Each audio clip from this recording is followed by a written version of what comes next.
BJP অসমৰ ৰাইজৰ লগত আছে, কংগ্ৰেছ আছে দিল্লীত। কংগ্ৰেছৰ সিদ্ধান্ত দিল্লীৰ মতে চলে, বিজেপিৰ সিদ্ধান্ত ভোকেল ফৰ লোকেল। ভাৰতবৰ্ষৰ ৰাইজক বিভ্ৰান্ত কৰা কংগ্ৰেছৰ এইবোৰ টেকনিক। মঙলদৈত অনুষ্ঠিত অসম গ্ৰন্থমেলা অন্তৰ্গত মন্তব্য দিলীপ শইকীয়াৰ। গ্ৰন্থ আন্দোলনে অসমত নতুন গতি লাভ কৰিছে। চৰকাৰে গ্ৰন্থবৰ্ষ ঘোষণা কৰি কৰ্মচাৰীক কিতাপ কিনিবলৈ 1000 টকা দিছে। গ্ৰন্থৰ প্ৰতি মানুহৰ আকৰ্ষণ বঢ়োৱাৰ বাবে গ্ৰহণ কৰা সিদ্ধান্ত প্ৰশংসনীয় আৰু এয়া ফলপ্ৰসূ।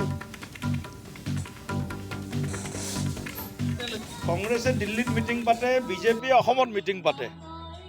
পাৰ্থক্য সেইটোৱে আৰু বিজেপি অসমৰ ৰাইজৰ লগত, বিজেপি অসমৰ বুথে বুথে। কংগ্ৰেছ দিল্লীত আছে, কংগ্ৰেছে নেতাবিলাক দিল্লীৰ, কিন্তু বিজেপিৰ চব নেতা আমাৰ অসমৰে।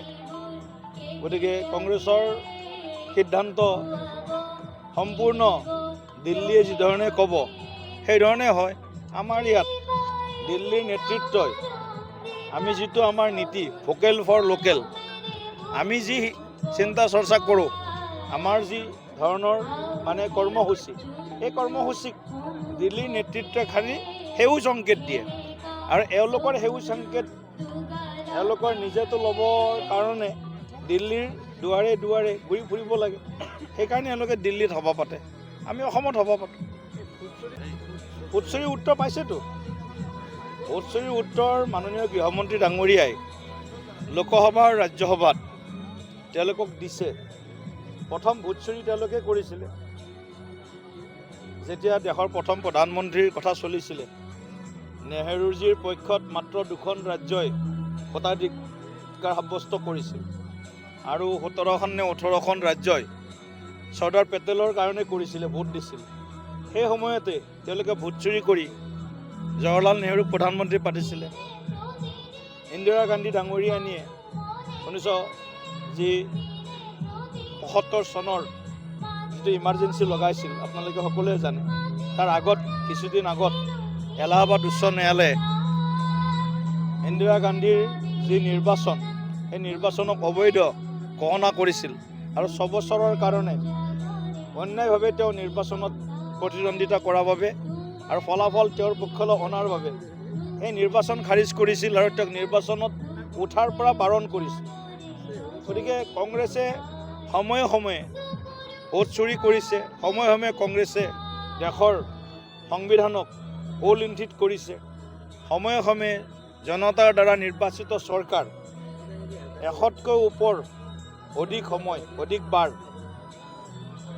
আৰ্টিকল 356 ভাৰতবৰ্ষৰ সংবিধানৰ 356 ধাৰাৰ জৰিয়তে ৰাষ্ট্ৰপতি শাসন জাৰি কৰি ৰাইজে নিৰ্বাচিত কৰা চৰকাৰ এখনক তেওঁলোকে বৰ্খাস্ত কৰিছিল।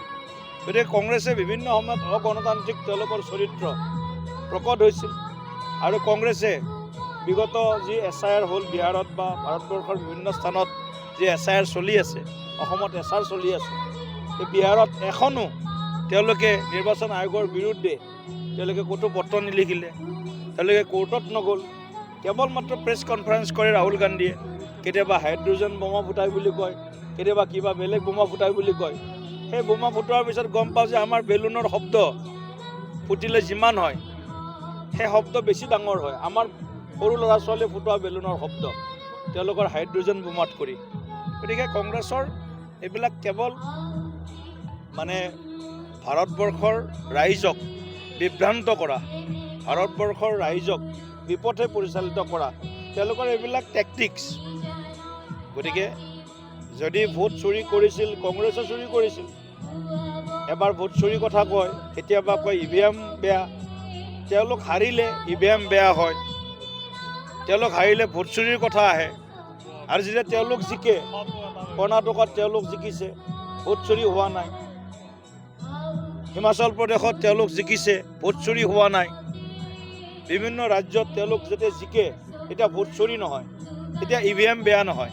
আৰু যেতিয়াই তেওঁলোক হাৰে, তেতিয়া EVMও বেয়া আৰু তেওঁলোকে আমাক ভোট চুৰি কৰা বুলিও তেওঁলোকে অভিযোগ দিয়ে। গতিকে এইবিলাক কংগ্ৰেছৰ ডাবল ষ্টেণ্ডাৰ্ড। গতিকে কংগ্ৰেছৰ এই কথা ভাৰতবৰ্ষৰ ৰাইজে, অসমৰ ৰাইজে ভালকৈ বুজি উঠিছে। কংগ্ৰেছ EVMতো নাই, কংগ্ৰেছ জনতাৰ মাজতো নাই, আৰু কংগ্ৰেছৰ যিটো ভাৰতীয় জনতা পাৰ্টি বা আমাৰ চৰকাৰৰ প্ৰতি তেওঁলোকে যি আমাক আঙুলি দেখুৱাই আছে, তেওঁলোকে নিজে এই কথাটো ভাবিব লাগে।